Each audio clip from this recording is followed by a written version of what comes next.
Salut à tous les amis, un plaisir de vous retrouver, Baruch Hashem. Alors tout simplement aujourd'hui on apprend à faire Eid Boledut avec une histoire que Rabbi Nachman nous raconte juste avant de partir de ce monde. Il a une petite histoire avec son petit-fils. Mais juste avant tout les amis, ce cours est dédié pour notre aslacha, pour notre bonheur, pour qu'on comprenne que la religion c'est simple, qu'il n'y a pas d'angoisse à Botaï. Hachem il attend une seule chose, craquez pour nous. Écoutez cette histoire qui m'a fait beaucoup rire, mais je ne sais pas si elle va vous faire rire, mais en tout cas je vous la raconte. Premier exemple, c'est moi et mon ami, un jour il avait très très mal au dos, il s'est plié en quatre devant moi, je lui ai dit va voir un ostéopathe, il m'a dit j'ai rendez-vous dans 1 heure. Je lui ai dit n'oublie pas de lui demander une seule chose, le plus important, dis à ton ostéopathe qu'il te fasse craquer, dis-lui fais-moi craquer s'il te plaît.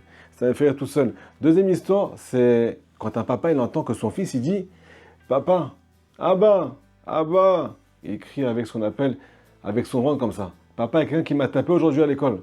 Et là, tu as envie de dire, Yid Gadal Vid Kadash Shem Rabba, tu as envie de commencer à faire le Kaddish. Qui c'est qui a touché à mon enfant?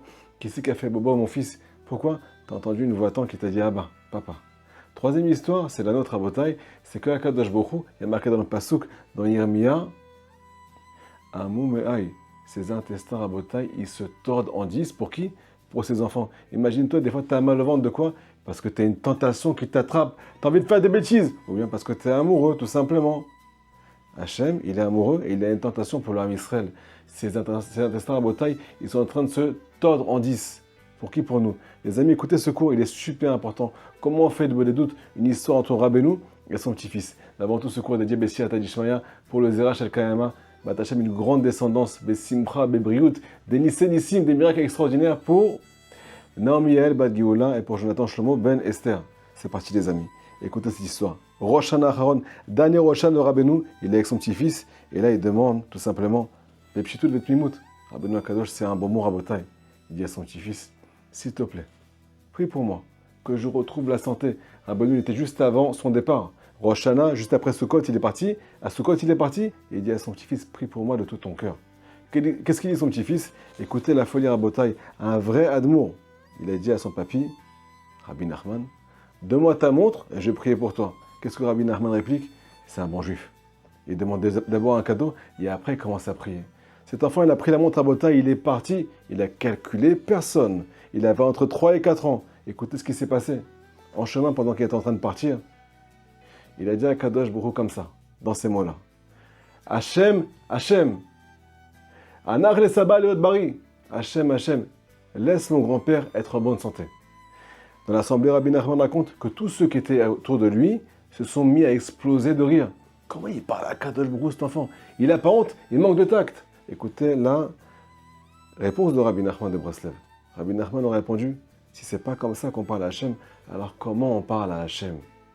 En 2 mots les amis, ce qu'on cherche à vous faire passer aujourd'hui, c'est un message qui est pur, un message qui est simple, un message qui peut toucher tout le Ham Israël dans l'ensemble, Rabotai. Tous les niveaux. Avec Rabbi Nachman, on parle au plus grand et aussi au plus petit. Il n'y a pas de tménik. On parle à Kadosh Baruch Hu en toute simplicité. Hachem, Hachem, laisse mon papy être en bonne santé. Est-ce que vous connaissez Rabbi Zouché, les amis?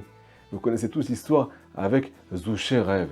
Rabbi Zouché, tous les midis, tous les jours, il attendait son repas. Mais pour faire ça, il ne dépensait pas beaucoup d'argent. Il n'allait pas voir les gens, leur demander le mot, et ainsi de suite. Qu'est-ce qu'il demandait à Botaï? Il ouvrait sa bouche 1 seconde. Il disait à Kadosh Baruch Hu, Abba, papa, Zouché rêve. Zouché, il a faim. Écoutez, j'ai essayé de faire ça à la maison. Ça n'a pas super bien marché. Je me suis assis devant tout le monde, toute ma famille, et j'attendais d'avoir un bon repas. Et j'ai dit à Kadosh Baruch Hu, Abba, Shlomo rêve. C'était pour la petite blague. Rabotai, il faut parler avec simplicité à Kadosh Baruch Hu. On fait ça avec le mot Roche, quelque chose de grandiose, Rabotai. Et moi, je dis, comment on fait de Boulud, comment on parle à Hachem? Pas de tméni, que de la simplicité. On dit, papa, quelqu'un qui m'a tapé aujourd'hui, j'ai bobo, j'ai mal au ventre. Il a raconté l'histoire d'un juif qui est venu au Kotel, c'est-à-dire à l'endroit le plus saint du monde, à Botaï, l'endroit le plus saint du monde aujourd'hui. Il a ouvert sa bouche parce qu'il avait mal aux dents devant le mur de lamentation. Comment il a parlé à Kadosh Baruch Hu? Il a dit, papa, ah, c'est là que j'ai mal. Il a montré sa dent. À Botaï, c'est comme ça qu'on parle à Kadosh Baruch Hu. Alors imaginez-vous les amis que, tout simplement, des fois, hein, vous savez quoi? Je ne vais même pas vous raconter le reste du cours. Je vais vous raconter mon histoire. Il y a 1 semaine, j'étais dans la forêt. Et bah, au Hachem, on a des grandes montées tous. On a aussi des grandes descentes, merci mon Dieu. Chacun à son niveau. Des fois, c'est dans la tête, dans la pensée. tu sais plus qui tu es, tu sais plus où tu es. Des fois c'est dans les actes, des fois c'est dans la bouche. Chacun son histoire, les amis. On doit tous se renforcer. On est là ensemble pour le même but, Rabotaï. C'est pour ça qu'il fallait passer les cours au maximum. Alors j'étais là-bas à l'aide les doutes, juste après Pourim. J'ai dit à Kadosh Baruch Hu, tu sais quoi papa, c'est pas normal. Je vais parler de façon claire et nette et simple. Ce que j'ai dans le ventre à Botaï, il est sorti de ma bouche. Je dis à Kadosh Baruch Hu, c'est pas normal. Qu'on sente tellement la lumière de ce monde, qu'on sente tellement les plaisirs de ce monde, les tentations de ce monde, qui nous brûlent à Botaï l'estomac, qui nous font craquer et qui nous font tomber parfois. Mais pour te sentir, toi, c'est toute une histoire parfois. Même quand on vient faire des doutes, des fois on a le cœur qui n'arrive pas à s'ouvrir. Alors, Rabotaï, écoutez ce qui s'est passé. J'ai parlé de tout mon cœur, de façon simple, comme le petit-fils de Rabbi Nachman. Qu'est-ce qui s'est passé? Hachem a ouvert les portes du ciel. Je me suis mis à parler un peu plus fort. Mon cerveau, il s'est réveillé. J'ai passé 1 heure de Gan Eden. J'ai senti mes paroles. Pourquoi? Parce que j'étais entier. Pas de manière. Abbas ou Shéref, papa, aide-moi. J'ai du mal à contrôler ma colère. Papa, aide-moi. J'ai du mal à garder mes yeux. Papa, aide-moi. J'ai du mal à étudier la Torah. Ça ne me parle pas. Papa, aide-moi. J'ai du mal à faire des doutes. J'ai du mal à parler, à faire la chose la plus simple du monde qui existe. S'adresser à son Père. Me dit le Zohar Kadosh, les amis. Il n'y a pas une seule prière dans ce monde qui est perdue. Hachem, il a ces tripes qui sont en train de se tordre pour toi. Est-ce que tu es au courant? Il attend qu'une seule chose. Pour que tu puisses ressentir ça, il faut que tes tripes, ils tordent pour lui. Comment tu vas arriver à cette chose-là? Tout simplement, quand tu vas avoir une seule ambition dans ta vie. La seule ambition que tu dois avoir, c'est d'arriver à un lien tellement simple que tu peux lui parler où que tu sois. Que tu puisses lui dire tout ce que tu ressens, sans faire de tmélik. Rappelez-vous l'histoire du Kotel. Ce juif qui a ouvert la bouche, qui a dit « C'est là que j'ai mal, papa !» Comme ça, on parle à Hachem. Si tu crées ce lien-là, tu crées un lien d'intimité. Ce lien d'intimité, c'est le Beth Amikdash dans ta vie. Plus personne ne peut te toucher. Tu as des problèmes de parler à ça? Papa, j'ai le portefeuille qui est à sec. Papa, j'ai pas de quoi manger, j'ai pas de quoi finir le mois. Papa, t'es mon seul papa. Peut-être que j'ai perdu mon papa, ma taille spirituelle. Je sais plus vers qui me tourner. C'est toi que j'ai besoin à balayer. Hachem, aide-nous à renforcer le Ham Israël. Aide-nous à être les meilleurs juifs du monde. Aide-nous à aller dans ta vérité et protège-nous de toutes les tentations. Hachem, aide-moi à être encore plus sniout. J'ai beaucoup de mal, papa. Dites-lui tout ce que vous ressentez à Botaï de façon la plus simple qui existe au monde.